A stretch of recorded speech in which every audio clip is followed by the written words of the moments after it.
à tous. Aujourd'hui, c'est une émission spéciale CosmedTV au sein de la 24e édition du Congrès Règlementaire de Cosmed, lors duquel nous avons pu interviewer autorités et associations professionnelles.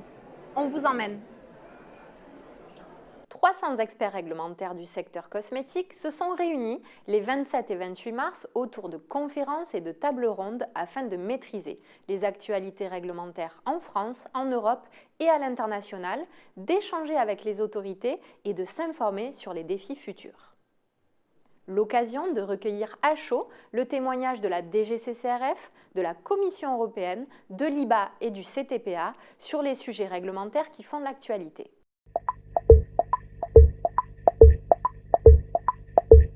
Nous travaillons depuis l'année dernière avec l'ANSES qui a concrètement constitué ses équipes pour prendre en charge ces nouvelles missions, de même que nous-mêmes nous sommes organisés pour pouvoir assurer les nouveaux contrôles qui nous incombent. Donc il y a un dialogue qui existe depuis plusieurs mois.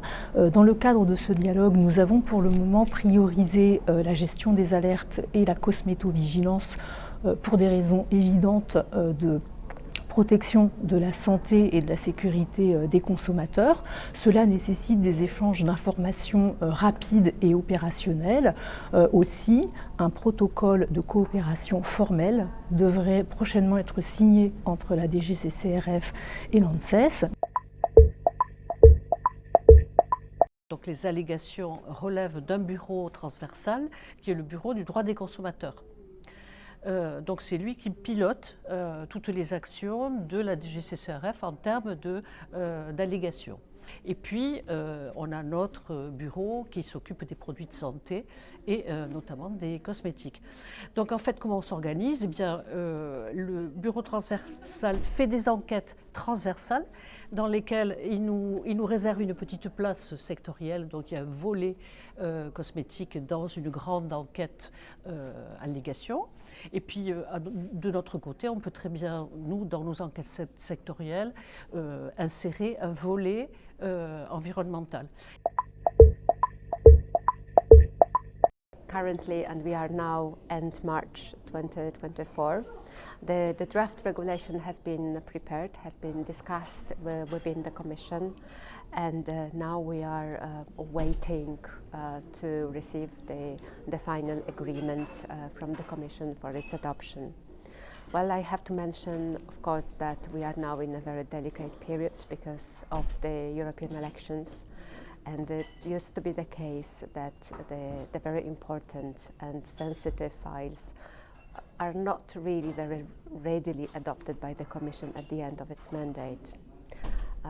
Therefore, of course, there is still chance that the proposal will be tabled by the Commission still under the current mandate, but it's also probable that, that it will be left to the next Commission.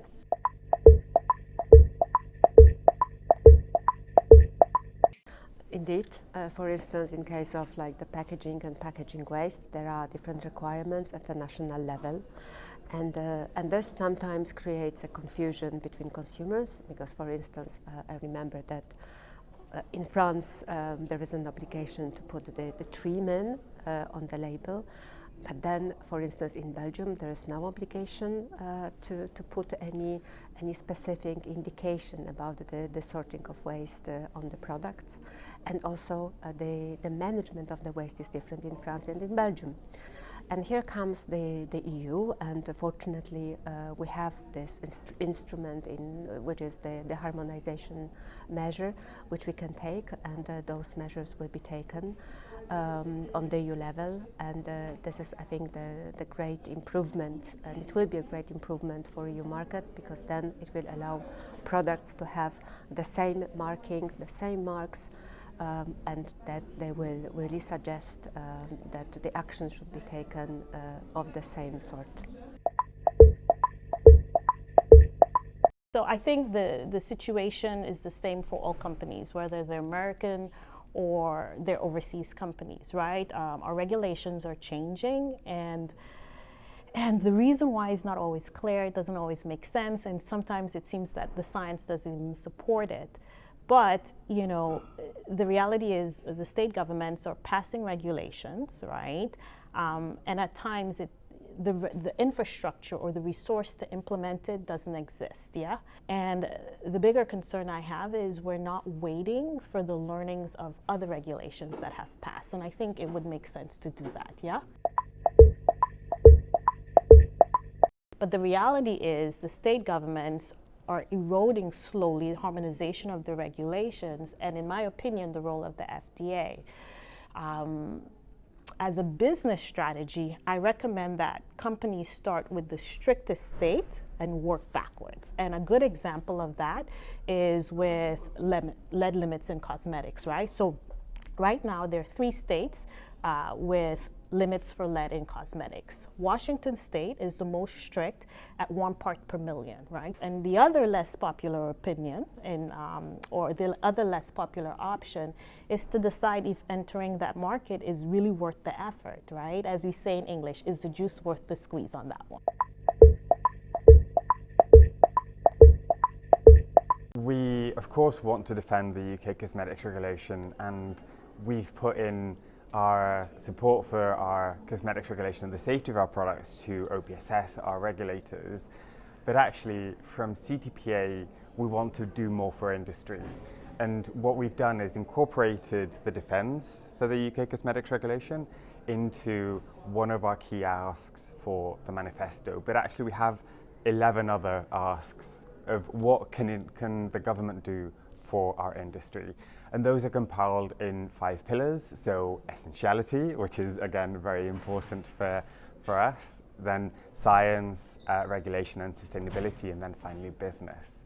And what we want is essentially the UK government that is going to be in place at the end of the year after the elections to have a strategy for our industry that comprises all of these elements, including the stable UK cosmetics regulation. The priorities of different governments and different political structures take a different route. So in the UK, we are implementing some environmental legislation. EPR responsibilities are coming into play. That will come with labelling obligations as well. It is very likely that the labelling obligations in the UK and the EU might not be the same. So we'll have to look at compatibility and we'll have to look at options for our industry. So we are going to see divergence, that is inevitable. Rendez-vous en mars 2025 pour fêter avec Cosmed le 25e anniversaire de ce congrès qui s'est imposé comme une référence pour les entreprises de la filière.